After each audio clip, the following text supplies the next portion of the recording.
So today we have Steve coming in, who's been getting his sleeve worked on for about, I think the last year now. He flew in from Philadelphia. It's always pretty humbling when people fly in to get work done. I feel like that is one of the coolest things that somebody can do for a tattooer, is that they value your work enough that they're willing to get on a plane and fly to you just because they like your work. Always awesome. So when Steve sat down with a consultation for me, he explained that he wanted a Athena piece, specifically involving the owl, and as well as an Aries piece, which, when you're trying to work with a full sleeve, one of the things that I explain to people is, despite what people think about a project getting larger, it doesn't always mean to put more information into it. It just means you make those elements bigger so they are more readable.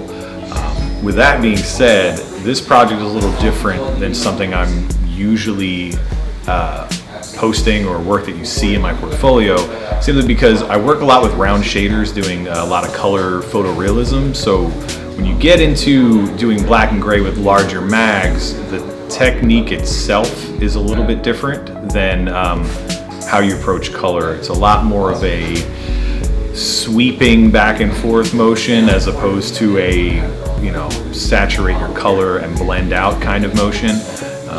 I also use a lot of heavy black when I do black and gray because it holds the best. It's not just for the photographs where you use these light tones that'll fall out. So it's a little bit of a different approach for me, but from time to time I do like to play with black and gray, so it was a lot of fun to be able to do this project for me. One of the coolest things about projects that have this many hours in it is you get to see that final product finally come together, and that vision that you had, comes to fruition. So Steve's piece probably has about somewhere in the neighborhood of 35 to 40 hours in it. It's 4 different sittings. Figure did a little bit more than a panel of your arm. Arm's got about 4 panels. And I try to tackle them 1 panel at a time. But it's always a great feeling when you get to stand up at the end of that last sitting and take the video and the pictures of that finished product and send them happy back to their hometown.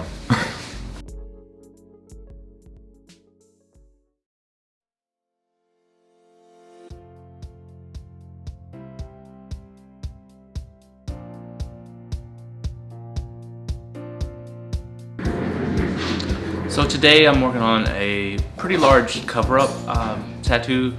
I've already done 1 setting on it, so today will be the second one.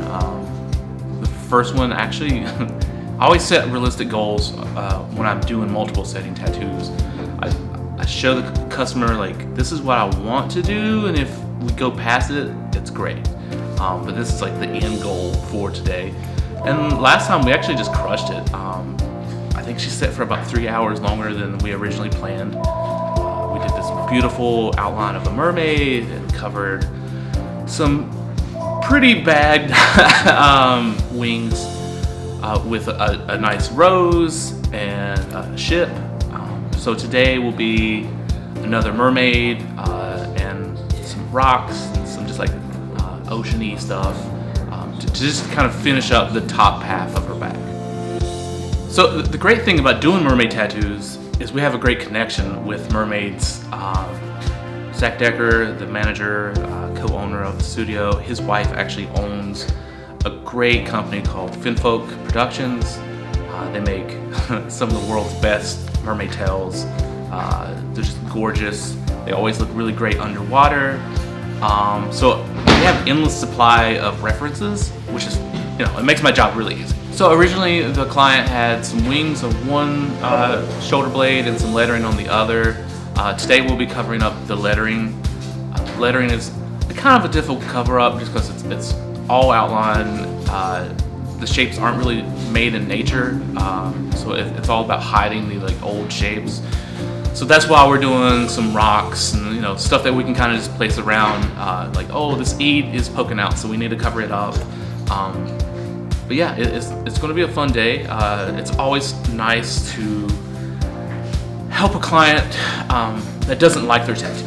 You know, with me doing so many cover-ups, it's always, I hear the saddest stories, you know, and they're like, I've lived with this tattoo for 10 years and I hated it from day one.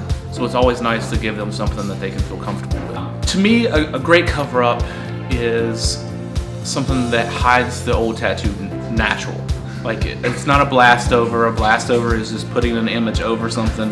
You don't really care if it flows proper or not. Say like something that has direction this way, you have to design the tattoo to go that way too, so you naturally hide the shape of the old tattoo.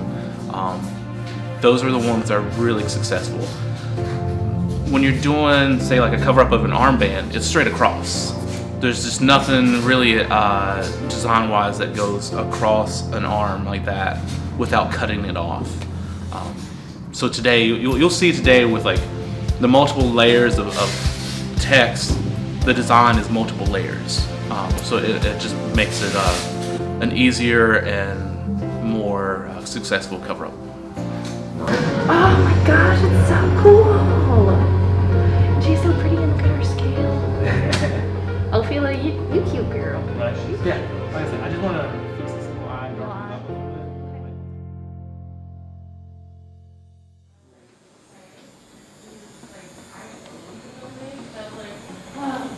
Well, Alex, so why don't you tell me a little bit about your dog here, man? I know it's a husky. I got one as well, so probably a big reason why Zach felt compelled to book it for me. Yeah, I mean, he's the man.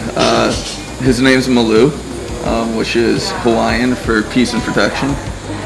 Cool, right? Yeah, so I thought that was a really good name. I feel like most huskies I meet have a pretty interesting name. I think it kind of comes with the breed, you know? Yeah. There was some type of mythology or something like that, you know? Mine's from Nanook is from like an Eskimo mythology, like translates to white or polar bear, Oh, that's really cool. which I didn't know at the time. Worked out perfect since he's an all-white dog, but Yeah. but anyway, yeah. So Malu, huh? Yeah, great dog. Now, tell me about the tattoo we're doing today. So it's Malu as a puppy looking at a reflection of himself growing up. Yeah. So this process of getting this composition of this tattoo was very interesting and challenging at the same time. It's, you know, fun. So I had to take the best photos he had from, you know, a past version of his dog here, and pick one that was similar enough to it in present day, and then morph them together as if they could coexist in the same photo. So a little bit of work on both parties. I had to get Alex here to kind of, you know, get his camera low to the ground and kind of take a photo of Malu here from the same perspective now as the photo that we were using from the past when he was a puppy. So pretty cool. Not all every day that you kind of have to work with your client that way. But, yeah, it's fun. It's also extremely difficult to get a husky to sit still and stay for more than like 2 seconds. Word, say word.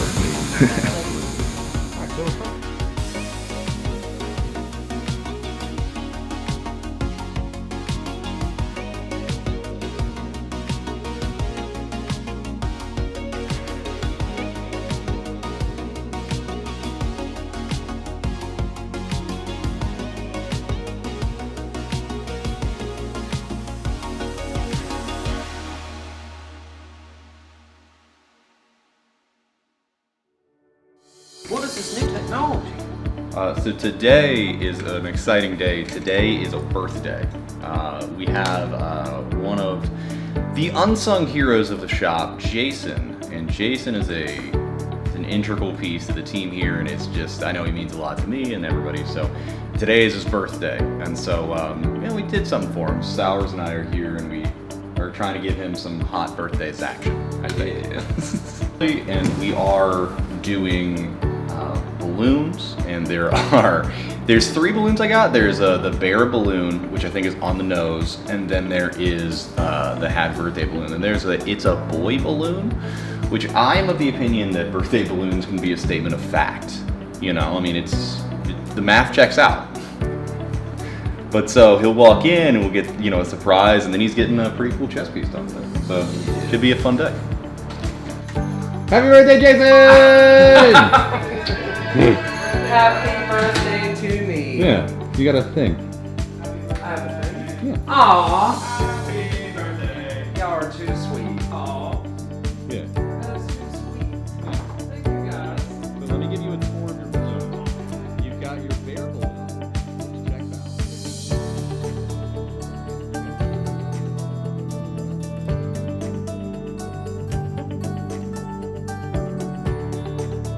Yeah, so today we are doing a black bear skull with some blackberries and some blackberry flowers around it. Initially, he was just like, hey, I want a skull, didn't know, like what kind he wanted. He was just, kind of digging that black work and pointillism style that I've been doing a bit of. And, with him being from North Carolina, I thought it would be cool to do something indigenous to the area. So that's where we came up with the black bear skull. And then he wanted roses around it as kind of a floral pattern, but I don't know, I think the blackberries are gonna offer more contrast, and that's something that blackberries typically feed on during the springtime. So I don't know, I think that's gonna kind of go hand in hand, and we're gonna make him look hard ass today.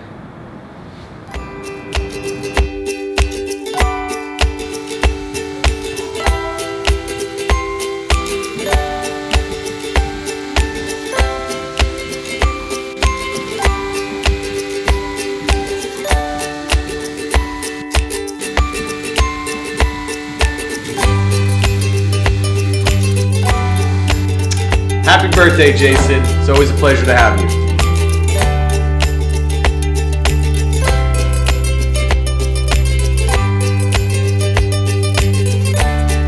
I heard from a little birdie that it was someone's birthday. It's Jason's birthday. He does the dirty work in the studio, so we always appreciate it. Taking out the trash, handling phone calls. So thanks, bud.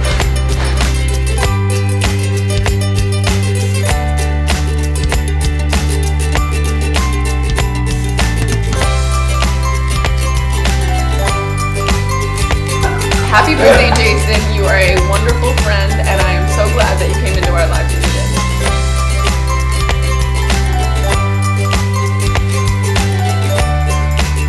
Jason, it's always a pleasure when you're in the studio, but I always appreciate your company and the little jokes that you're always putting out there that make our day.